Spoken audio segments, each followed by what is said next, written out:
Alex Epstein, I'm so glad to have you on the show today. Fossil future, the counterintuitive and, in my humble estimation, correct contention of your new book is not only that we should avoid the trap that we need a future with less fossil fuel, but in fact, we need to aspire to a future with more fossil fuel. Is that fair? That's definitely a fair characterization of the book. And I think it's even more extremely different than what we hear, right? Because people don't even say we should use less fossil fuel. They say we should rapidly eliminate fossil fuels to the point of being net zero by 2050. Now, given recent events where there's a global energy crisis where people are desperate for fossil fuels, I think people's minds are open to the idea that this net zero thing might be really bad. But it's still the dominant idea with governments and corporations around the world. They're all saying we need to go net zero. And I think this is the opposite of what we need to be doing. And even, Alex, if you take the average Will Cain podcast listener or just the average person participating in the American cultural zeitgeist, if not net zero, we have sort of internalized this idea that fossil fuels are bad and we need to reduce our reliance on fossil fuels. And you directly push back against that popular conception with the idea we want more fossil fuels. Fossil fuels are not just good, but truly the savior, one of the primary saviors of humanity. Yeah, or you can think of them as they've elevated us. And so, we tend to deify nature and to view it as, oh, well, the earth was this great, delicate nurturer before our evil impact ruined it. You particularly hear this with climate. People talk about the climate, the unimpacted climate, and they act like, oh, it's this magical, wonderful place that would never make it too hot or too cold or have bad storms. And this lends plausibility to every bad event, climate-wise or weather-wise. We think, it's weather-wise, but they put it as climate-wise.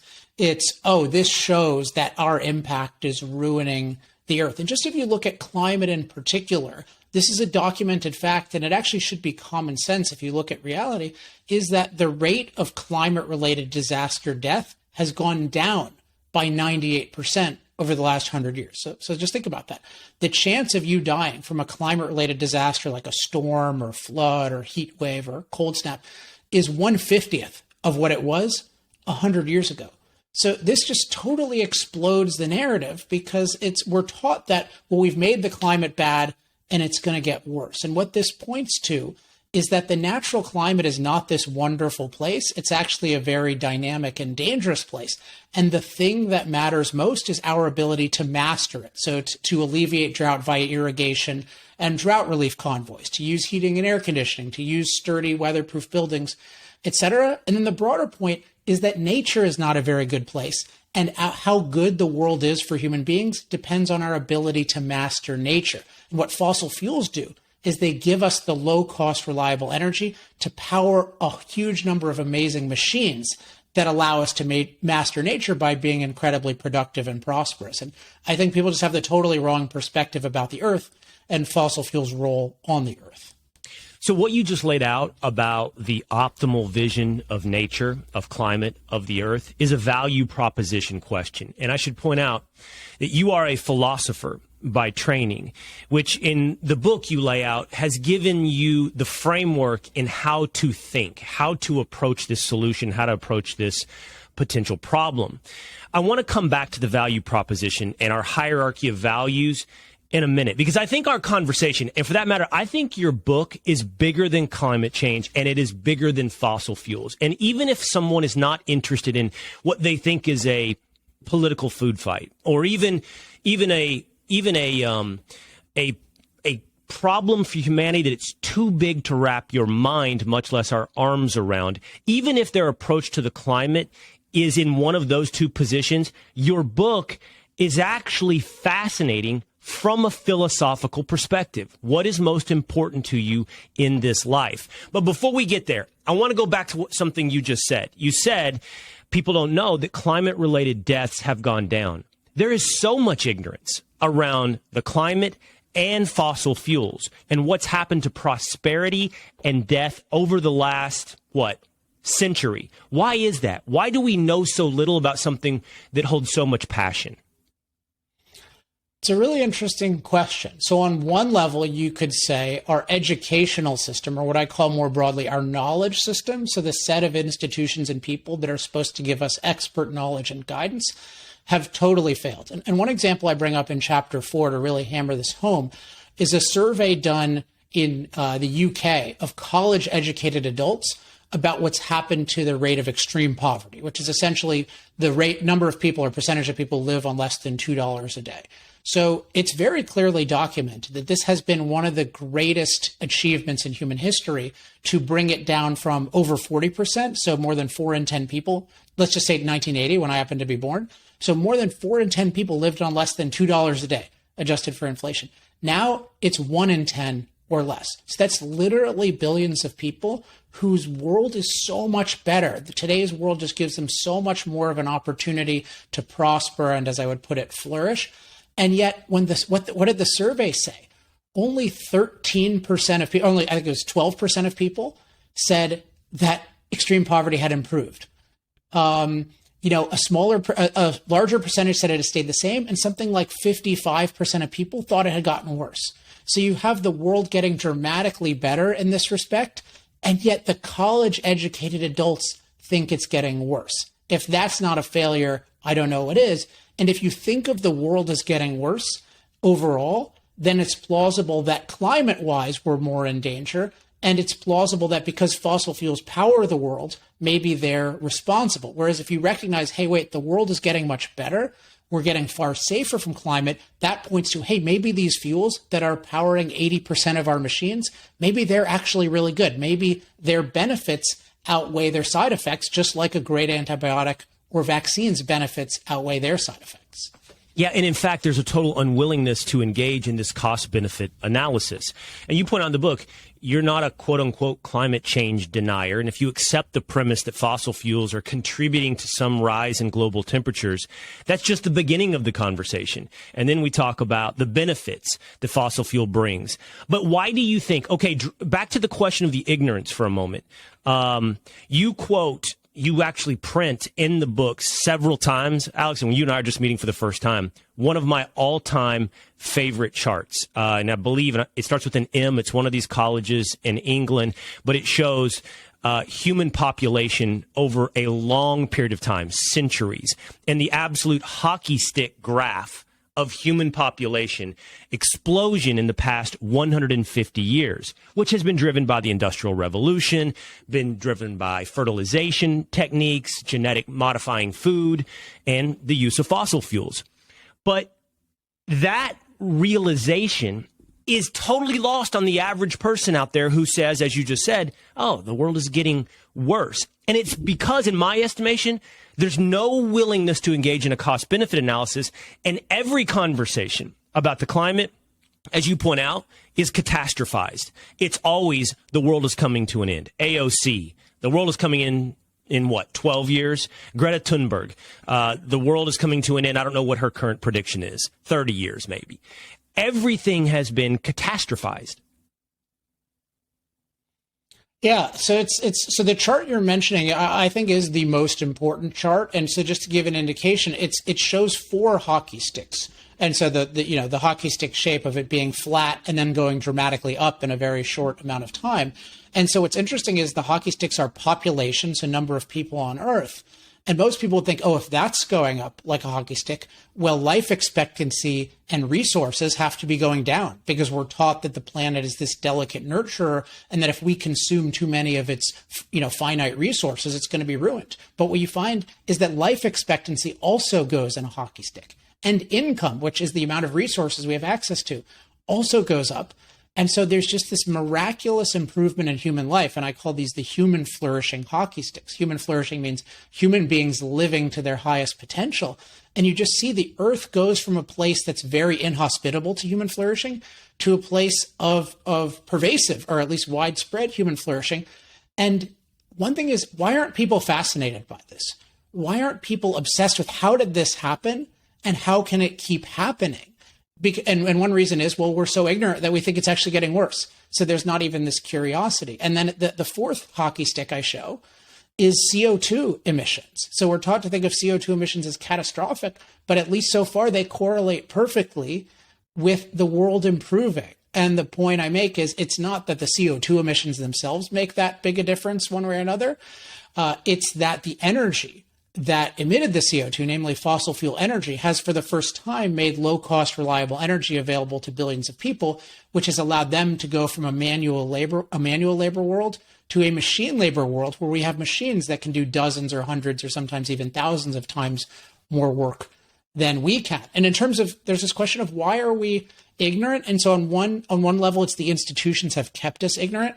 But then that raises the question, which I address in chapter 3, of why have our leaders kept us ignorant? Because our leaders are not the thought leaders, the what I call designated experts. They're not ignorant of these facts. They're not ignorant of at least many of these facts. Yet why do they portray the world as bad and getting worse? And the ultimate answer is they're not judging the world in human terms. They're not measuring the earth and the world by the standard of human flourishing. How good is it for human flourishing? They're measuring it by the standard of eliminating human impact, the view that human impact is evil and a good earth is one with less impact and a bad earth is one with more impact. Even though more impact has made the world better for us, they really don't care because they just think our impact is evil and needs to be eliminated. And I think that's the core of what's going wrong. Okay, and it's the core of your book, and it's the most fascinating, in my estimation, the most fascinating part of your book, and it will be the crux of our conversation. It is why. Why are we ignoring cost-benefit analyses? Why are we keeping people ignorant? Why are we so uninterested in human flourishing attributable to fossil fuels? And I want to come back to that. I'm just going to put a pin in that for one more moment.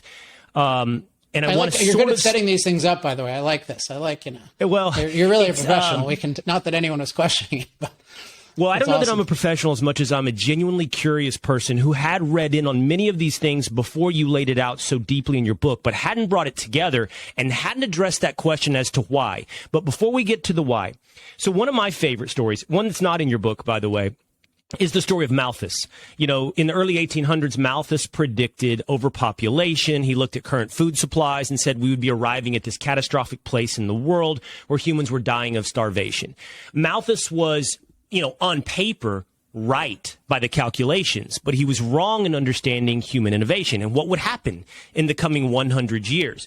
But people have been attracted to that catastrophe, that doomsday prediction, not just ever since, probably before as well. And where before it might have been overpopulation, then it became, nuclear fallout, or then it became climate catastrophe. And these guys, the modern day Malthuses, are characters, not just all throughout your book, Alex, they're characters all throughout American intelligentsia and high levels of American government. Guys like Paul Ehrlich, James Holdren, served in the Obama administration. And the guy who's given high praise to your book, who is one of my favorites, is Matt Ridley. He wrote The Rational Optimist.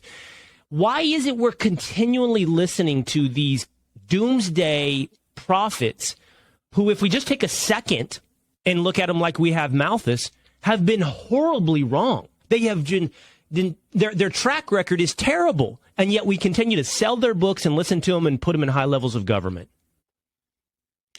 It's a really important question because I go to a lot of length in the book to show that there's this history of catastrophizing, by which I mean you take something that's either a manageable problem or even something that improves, and you say that it's going to lead, to the end of the world. And what we have, as you indicated, is we have, resource depletion catastrophe, supposedly driven by fossil fuels, and now we have more resources than ever. Or a pollution catastrophe, and then in most of the world we have higher environmental quality than ever. And then a global cooling and global warming catastrophe, and we have fewer climate-related disaster deaths than ever. So there's something very wrong. And this is one of these things like the human flourishing hockey sticks that should lead us to be fascinated. How can it be that our designated environmental experts are so wrong? And there's not only very little curiosity about this, but as you pointed out, these people have ascended to the highest level. So we have John Holdren in the Obama administration. He predicted in the mid-'80s that we'd have 1 billion climate-related disaster deaths from famine by 2020. We had record food production and all-time low climate-related disaster deaths.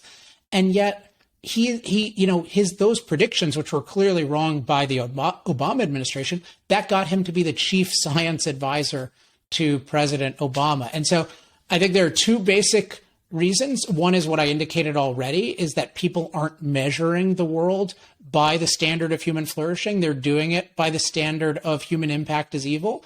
And so it's viewed as, well, Holdren was basically right, because he said we'd impact the earth, and we did impact the earth, and that's bad. And for that perspective, you don't really care that the earth is much better for humans because you just think our impact is all evil. But the more obvious thing, or I think the more easily provable thing, is what I call the delicate nurture assumption. So we have this core view that's been spread in the last 50 plus years.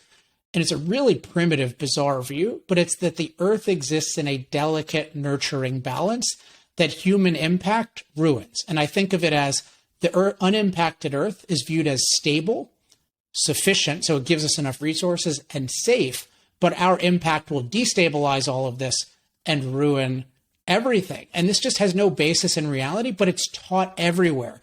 It's in the Lion King. It's at the highest levels of academia. Lion King talks about, the delicate balance.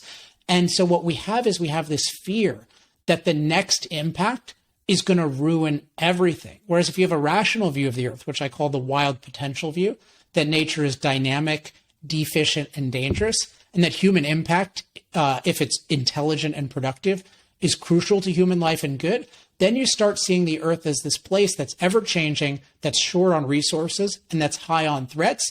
And you recognize that our impact over time will expand the resources and reduce the threats. So that's I think, the core of it. So you mentioned Holdren's horrible prediction. The Lone Ranger to Holdren's Tonto is Paul Ehrlich, who in your book you lay out even a more egregiously wrong prediction, which I think he said by the year 2000, the island of England and the United Kingdom it'd be like general, uninhabited islands. Yes, it only populated by some 70 million starving people. I think he missed the target on that one by just a bit. As he said in Major League, just and a he's bit still outside. he's still prestigious. As I pointed out, you have these stories about climate scientists declare emergency. There was a prominent one in 2019, and who was one of the major signers? Paul Ehrlich. So this guy has been the opposite. I had to coin a new term, 180 degrees wrong, because it doesn't wrong or completely wrong doesn't capture it, because they're just directionally wrong. They predict the world will get far worse and it gets far better. And maybe an analogy to why we keep believing these people is you see sometimes these cult movies about these cults that make a prediction like, the founder of I saw one recently, the founder of the cult will never die. And then he dies, but nobody leaves, right? Because they have this basic premise that this cult leader is a god, and they're not willing to question that premise. And we kind of have this nature cult in our culture that's based on this delicate nurture assumption. And if we don't question that, we always expect the next predicted disaster to be real, even though the last 50 have come the opposite of true.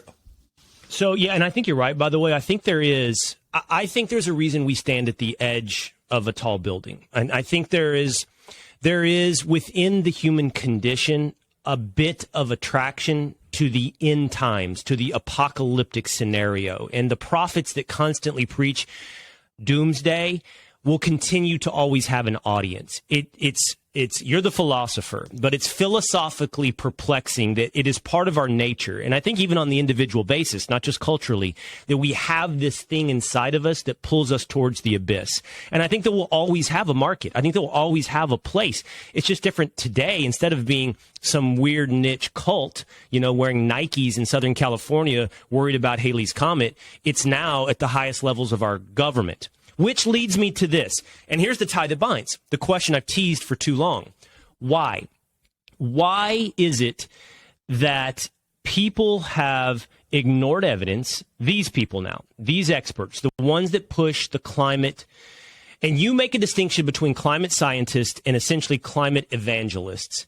Why is it that they are willing to accept that we should accept some lower level of human flourishing, perhaps even death, if it means accepting a pristine earth? Well, I think if it were pitched that way, it wouldn't be nearly as popular So I wish that the leaders of climate catastrophism and fossil fuel elimination said, hey, look, here's the deal. Fossil fuels have been and will remain amazing for human life. So they'll empower billions of people to use machines to make themselves productive and prosperous. And among other things, that will make us continue to be masters of climate. So, for example, we have 100 million people who live below high tide sea level. That'll get even better. We'll be so good at dealing with climate, we'll have to worry about climate less than any humans have ever had. Just like today, we worry about climate far less. Like if they said that, but then they said, but we don't like this because we think it is just wrong to impact nature. That's basically our commandment. So our basic commandment is thou shalt not impact nature. And we just think it's evil to impact nature. So even though 8 billion people will be far better off if we impact nature using fossil fuels, we are against it. And we want those 8 billion people to suffer and die earlier than they would. Like how many buyers do you think that would get? That viewpoint? Yeah, not many, but so you don't stop there though, Alex. I mean, you complete the sentence, which is, again, I think the most compelling part of your book. You say, if you can strip away that false selling point in that false wrapping paper, what you really end up with, what you're really buying is an anti-human philosophy. And your analogy to, testing on animals is the one that drove it home to me. Because look, there are going to be many people that dismiss that as sort of, ad hominem attack, perhaps, or just dismissing your opponents with the most vile of motivations, meaning they're anti-human. But when you laid out your hierarchy of values and put it into the context of where do you stand on animal testing, that really, I think, helped paint the picture that much of this climate-driven ideology is anti-human. Yes, I found that example very helpful, or that analogy very helpful. But the ad hominem thing, I think, is a real concern. So I've given some of the evidence, but what I want to give is I think there's definitive evidence that our thought leaders or our designated experts are not motivated by a concern for human life and in fact have an anti-human motive. And so one piece of evidence I already gave is that the climate is viewed as far worse than it has ever been, despite the fact that we're far safer from climate than ever. And so my explanation is that we're evaluating climate not by the standard of advancing human flourishing, but by eliminating human impact. And that totally explains it, right? Because climate is worse than ever if we've impacted it by the standard of eliminating human impact. But it's better than ever by the standard of human flourishing. So that's one, I think, really clear data point. Another clear data point is that our leaders regard the world as a whole as bad or worse than it has been. And again, by the standard of human flourishing, it's far better. So eliminating human impact is at least a plausible reason why they think it's worse. We've impacted it a lot. It's been good for us, but the leaders think that's intrinsically wrong. And maybe the third thing that will be particularly helpful in the realm of energy, which I spend a lot of time pointing out in chapters 1, 2, and 3 of Fossil Future, is if you look at opposition to fossil fuels, what you find is it's not what you would expect, where we hate fossil fuels because of CO2, or at least we're concerned about them, but we love nuclear. We love hydro. We love, the most cost-effective alternatives. There's huge hostility toward nuclear. Nuclear has been virtually criminalized. There's huge hostility toward hydro in the green movement. And there's also huge hostility toward the basic industrial processes involved in solar and wind, namely mining, namely building large installations, large transmission lines. That's why in practice, not only are these things uneconomic, which we could talk about, but they are opposed by environmental groups. So what we have is a society that's hostile to every form of energy, and usually in proportion to its cost effectiveness. So what you see is that there's always some reason to oppose energy, even though energy is fundamental to human flourishing. And the reason is all of these forms of energy involve impact. And what they're always opposed for is they have too much impact. So fossil fuels impact via CO2, but nuclear impacts because we're doing something unnatural by splitting the atom, and we're creating waste, even though that waste can be very safely dealt with. And hydro impacts free-flowing rivers. And solar takes up a lot of space and involves a lot of mining. So what we see over and over and over is that in practice, our leaders, and to a large extent our society, although I think more innocently, prioritizes eliminating human impact over advancing human flourishing. So in my view, I have assembled like the ultimate case against our culture and our leaders thinking about this in a pro-human way. And I have my fundamental explanation, but something needs to be explained because there's something really wrong in the way we think about it. And so your analysis, your explanation is if you continue to choose a path that denies the advancement of human flourishing, then what you are doing is placing some other priority above human flourishing. And you're not just limiting this to fossil fuels. They are antagonistic to nuclear. They are antagonistic to hydro. They are especially antagonistic to fossil fuels. But your point is they're antagonistic to energy because human harnessing, the human ability to harness energy is impacting nature. Exactly. And it does it all the time. Even sorry to interrupt, but just its use. Sure. So it's ultimately, because think about what energy is. Like you learn in physics class, energy is the capacity to do work. Work is force times distance. And what it really means is when you're using energy, you are impacting the world. Right? You're exerting some force over some distance. And so the literal purpose of energy is to impact nature for human purposes. And what I argue is that the leading people like the Ehrlichs and the Holdrens, that's their real issue with energy, is not the side effects of energy. It's the benefits of energy, the benefits to human life, because those involve impact. And they see it as, and there are historical examples that I cite in chapter 3 where this is explicit, but they see it as human beings harnessing all this energy, even if it was totally clean, had no adverse effects for us, would mean transforming the face of the earth to be more humanized. And they think that's wrong. So here's the two most compelling pieces of evidence or analogy that you offer in the book to me. One, as I mentioned, it's the what is your moral position on animal testing? So you're asking the reader, where do you stand on, for example, testing rabbits or rats or whatever it may be for the advancement of human medicine? And if you are opposed to that, you are placing something above the top line hierarchical value of human flourishing. Perhaps you're placing animal quality at the top or on the same level of human flourishing. And therefore, you're taking, to some extent, an anti-human approach. You are placing something above the flourishment of human beings. That was one that I found very compelling. And in applying that analogy to this, you're saying if you are placing the pristine nature of the earth above or on equal level to human flourishing, you are adopting an anti-human approach. Exactly. The second thing that you put in there that was compelling to me was Bill McKibben is a famous environmental evangelist. I actually was on Real Time with Bill Maher with him one time. Was this? I was. Bill Maher, man. Bill Maher, I hope he has changed, but he used to just be in love with that guy. It was, I don't know if that was the episode you were on, but he just thought like Bill McKibben is just the greatest thinker ever on these issues. I'll tell you, this was probably in 2011 or 12. I think that's the one I saw. Ago. That's so funny that you were on that. I asked McKibben at the time, why do you presume that the way the earth exists today is the best version of the earth? Wow. Why do you presume that, what we're looking at is the ideal version? And I didn't even put it in terms of human flourishment. I just put it in terms of the earth, right?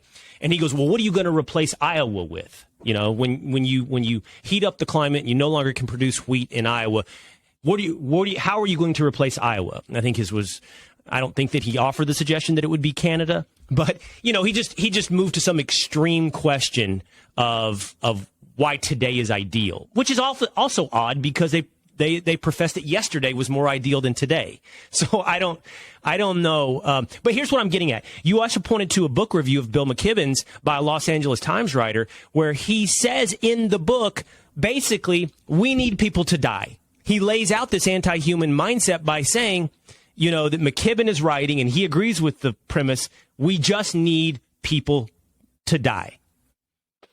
Yeah, I mean, he talks about at the end, this guy David Graeber talks about, until human beings decide to rejoin nature. And their view of rejoining nature is actually sacrificing our nature as humans, because we're actually producers who make the world better by impacting it. But their view is we need to act like the rest of the animals and have relatively little impact and lead like circular lives, what they call sustainable. That basically means repetition in suffering and vulnerable state endlessly. But his view is, he says, until we choose to rejoin nature, some of us can only hope for the right virus to come along. And sometimes people think, oh, that's crazy. That's extreme. But look at we had a perfect illustration with COVID. Because what happened with COVID? I mean, we had this thing that was killing a lot of people prematurely. And what was said? This has been so good for the planet. This has been so good for the environment. This was all the time, right? They're talking about like this was a banner year for the environment. And what this points to is there's something very wrong with this idea of the environment as we talk about it. And the issue is it's what I call it. Well, Ayn Rand came up with this term, but it's a package deal. So it's packaging together a good environment for humans and an environment unimpacted by humans. Those are two totally different things. And so when we talk about the environment, it's this idea of an environment unimpacted by humans. And that was viewed as great, or a planet unimpacted by humans. And so it shows how deep the anti-humanism is, that we regard a good planet or a good environment as one that we have done the least to. We regard that as morally good. And this is something that's saturated the culture. So it's not just this alien group of leaders, although I think their motives are uniquely bad, but almost everyone has adopted anti-human thinking about our environment. And I think that's what I'm trying to overcome. And it took me many years to overcome it in myself, because I was brought up in anti-human environmental thinking, like almost all of us were as well. Yeah, and while, I might have understood the arguments of Malthus or understood, context enough to have put that question to McKibben 10 years ago, I didn't understand the deep-lying motivations that you have, I think, correctly laid out in your book. And it's only in retrospect I can look back on it and say the reason that my question to McKibben didn't work, or that he would never answer, is he's not looking for the ideal Earth for human flourishing. So when I say, why is the rise in CO2 not lead to a better outcome, he doesn't care about that. He just cares about whatever his vision of pristine nature might be, unimpacted by human nature might be, but he's not willing to voice it. And that leads me to this. Yeah, well, can I say one thing about your question? Because I think it's I'm very impressed by that question, because I would say only 1 or 2% of the population, I'm not just trying to flatter you, I mean, you deserve to be flattered here, but only 1 or 2% of the population would even ask that question, because we've taken so for granted. One way of putting the delicate nurture idea is I call it the perfect planet premise. So it's the idea that the unimpacted planet is just this perfect, optimal, or at least as good as possible place. So A, it's really impressive that you asked that. And B, his answer is very revealing, because notice that what he brought up was a practical consideration. Oh, I don't know. It's like, we can't grow. What are we going to do for corn in Iowa? But that is such a superficial thing. And it's the opposite of thinking rationally about it, because what about all the benefits of fossil fuels to agriculture? What about the fact that with fossil fueled agriculture, we can do agriculture in more and more places at a higher and higher level? Why isn't he worried about losing that in the name of impacting nature? Why isn't he pointing out to the fact that food production has skyrocketed as climate has been changing because our abilities are so great? Why doesn't he point out the fact that, a world with more CO2 is going to be more, all things being equal, conducive to plant growth? And in general, a warmer world tends to be warmer in places that are cold now. And so that leads to more overall farmland. Look, why is he only taking this one out of context thing about Iowa? It's because it's a rationalization. He doesn't care about making the earth a great place for human beings, but he knows that you do, right? He knows that you care about it. And so what you do is you ask this really good question covering the morality of it and saying, hey, why would you believe that the earth we inherited as we inherited it is perfect by a human standard? Because, most people are really poor. It's not a perfect world at all. We need to make it much better. But he doesn't have an answer to that morally, because you can't defend it rationally to say human impact is evil. So he's looking for practical justification, but he's deliberately just ignoring all the full context and giving you this one out of context thing to get you to adopt his anti-human moral approach. Well, this is the framework that you offered that I didn't understand at that time. My explanation for him and other climate catastrophists has been arrogance. Why, A, do you think you can predict where this is headed? And B, why do you think you can control where this is headed? Both of which have shown you should have massive humility. You should have massive humility about climate predictions, and you should have massive humility about your ability to control the climate. But what you're pointing out to me is it really isn't a framework of humility versus arrogance. It's a framework of not caring. In other words, his hierarchical value is not about making this place ideal, at least in terms of human flourishing. His hierarchical value is to leave this place untouched.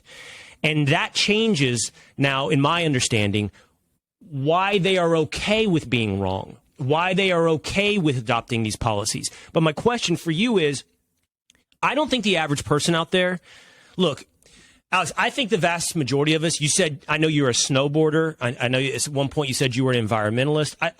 No, I'm not an environmentalist. I'm a humanist who loves our environment, who loves nature. Loves nature. I heard you talk about walking on the beach and swimming in the ocean. I love surfing. I love hunting. I love interacting with nature. And I think all of us, just the average everyday person out there appreciates unspoiled nature. So I think that, so first, I will push back on one premise. You are being somewhat absolutist in that you are either pro-human or anti-human. I'm not saying you're wrong. I'm just saying you are being absolutist to some extent. Do you think there are people out there that can take a more incrementalist approach to this of, is there a balance we can strike on human flourishing and preserving some pristine element to nature? Yes and no. So you mentioned, I love the outdoors and this kind of thing. But so the real point is that loving the outdoors and enjoying the earth is part of pursuing human flourishing. So it's not a compromise on human flourishing. It's an instance of human flourishing. So, for example, let's just say even people sometimes hang out with me at the beach and pick up trash. And what? I can't believe you picked up trash on the beach. But I love the beach and I like it to look like the beach, right? I enjoy it as the beach. That's why if I see the trash and it's easy to throw away, I throw away the trash. But it's not it's not that I'm the beach is a god that I'm sacrificing to, right? I enjoy the beach. And, for example, I have a dog and he is I value him a lot and I spend a lot of resources on him. And I'm giving him an artificial chance at survival, but a malarial mosquito, I want to get rid of. So you can't think of nature and our relationship intelligently in terms of how much do we impact it. That's just the wrong axis to think about. It's, are we interacting with it? And are we having a relationship with it that is more pro-human or anti-human? So I think with many people, they need to interact much more with the outdoors for their own flourishing.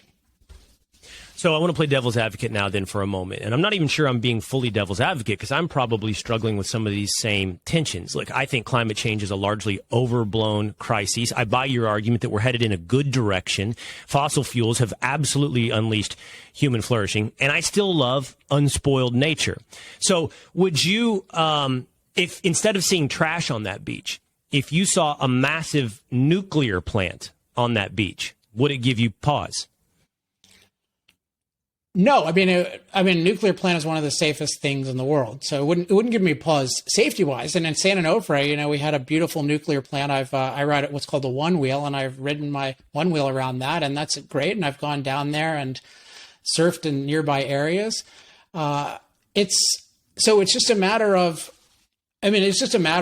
in a given area, is that the best place to locate something? A great thing about nuclear plants is they have a huge amount of power. They're very small. They're very safe.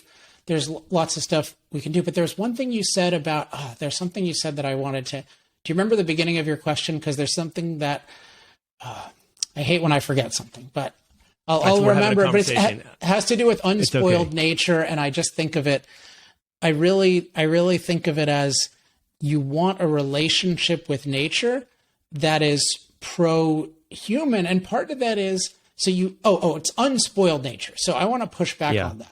Because you do not enjoy unspoiled nature at all. You enjoy enhanced nature. So let's just I live in Laguna Beach, California, pretty near the beach. There's all sorts of enhancements that allow us to enjoy this natural beach, including just all this infrastructure that we can live near, or when people are visiting, all the infrastructure that allows them to get here. So what we've done is we've engineered the earth to be a better place. And part of that is the most naturally beautiful things. We say, hey, let's keep these more or less the same, but let's build huge infrastructure and generate huge amounts of wealth so we can enjoy them. But again, we're deciding to impact things or not based on human flourishing. So enjoying nature is a perfect example of pursuing human flourishing.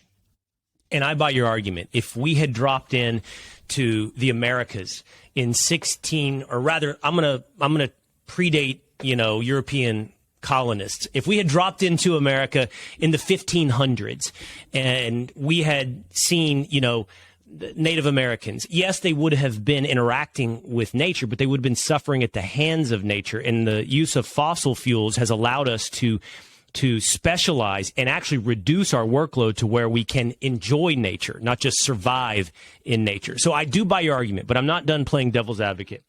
I think that it's fair to say, and again, it's not that you're incorrect, but that you have pushed many of these evangelists into the extremity of their position. They are anti-human, and they would accept the premise that whether or not they acknowledge it or not, and we'll come back to that in a moment, they will accept the premise that human suffering and perhaps definitely loss of human life, lowering the population, is acceptable and even desirable at the benefit of preserving nature, of preserving the earth. That's the position you have pushed them into, which they may or may not willingly go.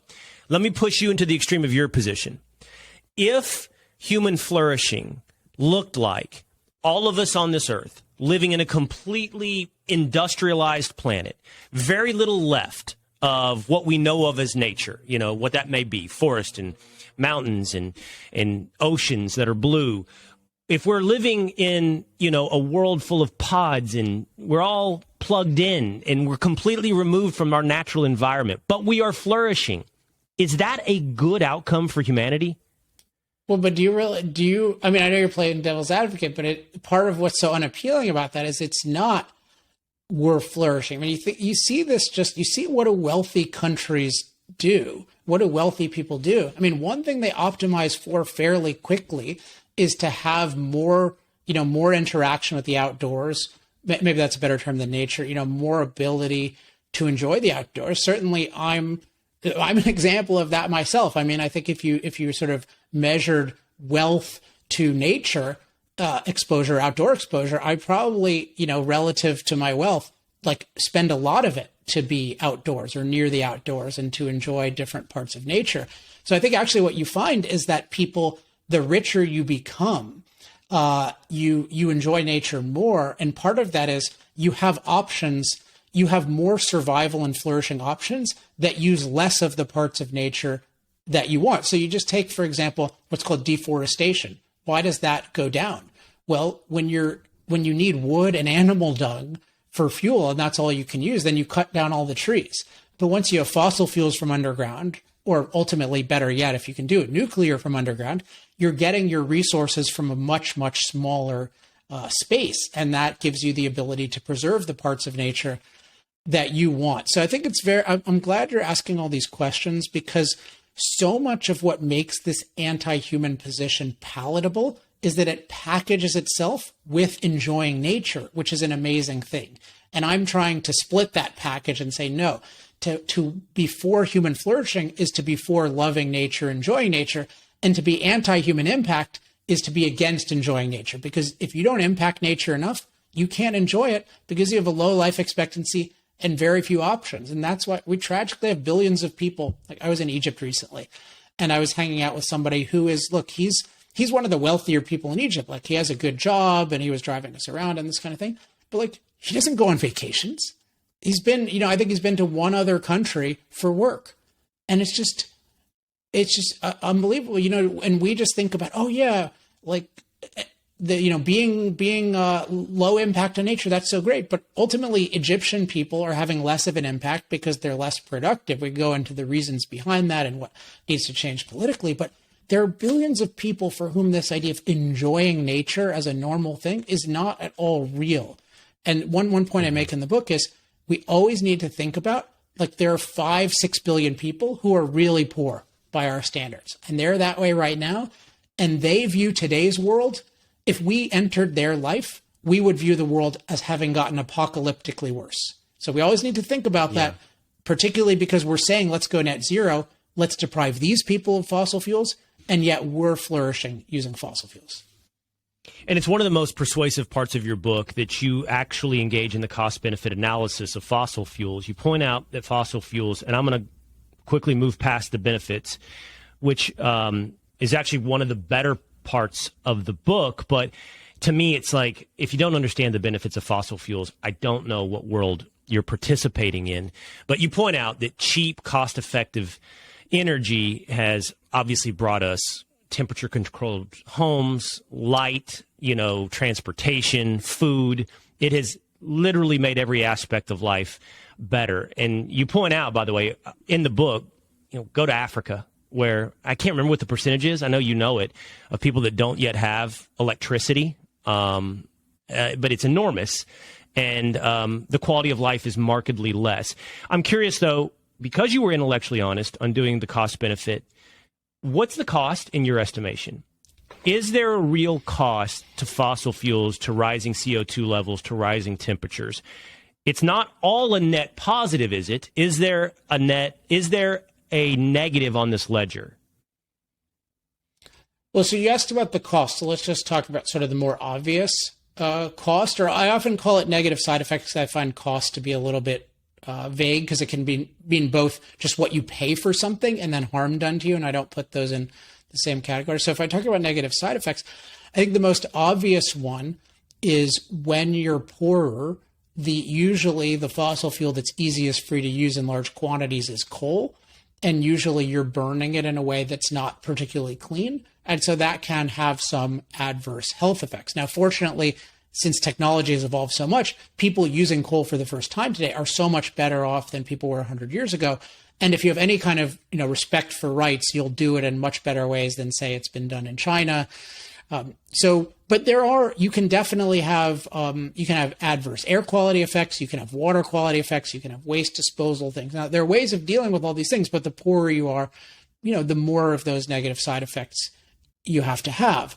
I think those are the biggest ones. CO2 is really interesting because my conclusion, which takes me a while to get to in the book, but it's in chapter 9, is I don't think we know whether CO2 itself is a net positive or a net negative. And this is an important point because you talk about cost-benefit analysis, or I call looking at the full context. So that means you have to look at the benefits of fossil fuels, including what I call the climate mastery benefits. But the other thing is you need to look at the side effects from a human flourishing perspective. You can't treat our impact on climate as intrinsically wrong, nor can you assume that it's going to be bad for us. You have to look at it even on its own in a level-headed way, or let's say even-handed way. So you're looking at both, hey, are there any benefits to increasing the amount of CO2, namely greening and namely warming, particularly in colder parts of the world? And then what are the negatives? And my short answer is, if you look at it from a human flourishing perspective, it's very hard to say whether it's even net negative on its own, but it's certainly net positive if you factor in the energy, because what the energy does is that gives you the ability to master climate and to make everything else better. And people just totally underestimate how much climate mastery matters. But the example I think about a lot is, so I love summer and beach and that kind of thing, but I also love snowboarding and snowmobiling. And you go to, say, the snowbird area in Utah, which is one of my favorite areas, and that climate in the winter used to be a negative, right? And now it's an expensive positive because our mastery has literally taken a negative and turned it into a positive. So, or you say like you're on a date or something and there's a thunderstorm. Now that can be, isn't this romantic? 200 years ago, that just destroyed everything. So our climate mastery abilities are so negative. Our climate mastery abilities are so amazing that they can not only neutralize huge negatives, but they can turn negatives into positives. That's why it's so hard to actually think of a huge climate problem going forward if you look at CO2 in a pro-human way and if you factor in climate mastery. Well, let me say, while I've pressed you, and I have one more question to press you, I buy the argument. I didn't come in without my own biases, and that's just being honest with anyone. We all have our biases, but the wonderful nature that is fossil fuels and the doomsday cult that is the climate change industry have been something that have attracted my interest over time. And you lay out a wonderful pro and con argument for fossil fuels. And again, and my favorite part, you point to what you think is the hierarchy of values or the motivations of those who would put climate above human flourishing, controlling the climate, controlling the planet above human flourishing. So here's my final question to you. As I sort of pressed you on, would this be an ideal outcome for human flourishing? You know, maybe an Earth that was populated to the nth degree, the finite resource, and there are elements at least of the Earth that are finite, somewhat depleted, but yet human beings still flourishing. Is that acceptable outcome? And you said, well, what is flourishing? And I wondered when you were saying that a little bit, would your critics ask not the same question? So here's the question. Do you think Paul Ehrlich and John Holdren and Bill McKibben believe they are anti-human? Do they consciously accept that they place the Earth above people, or do they believe they have a different definition than you do of human flourishing? That's a great question, and I hope people check out the book. Particularly the chapter you're mentioning is one of my favorites, chapter 3, and it sort of goes in depth into this issue. So, and I try to address the question of, do they think of themselves as anti-human? And it's really hard for a human being to view themselves as anti-human in a clear, explicit, naked way. So I don't think Bill thinks of it as, I really hate humans. I want to see the Earth dehumanized and sort of that's it. But I think that ultimately is the view. So one thing that goes on is what I call this delicate nurture assumption. So the more you let yourself believe that Earth is a delicate nurturer, the more that humans impacting the Earth and prospering today seems like it comes at the expense of tomorrow. And you mentioned something about resources that I wouldn't quite agree with. But that's part of the view is, right, we're going to deplete the resources. And my view is resources are just raw matter and energy transformed intelligently by humans. And there's a virtually limitless amount of raw matter and energy on Earth, and then with incoming stuff in Earth too. So I don't think resources are limited. I think they're unlimited as long as we're free.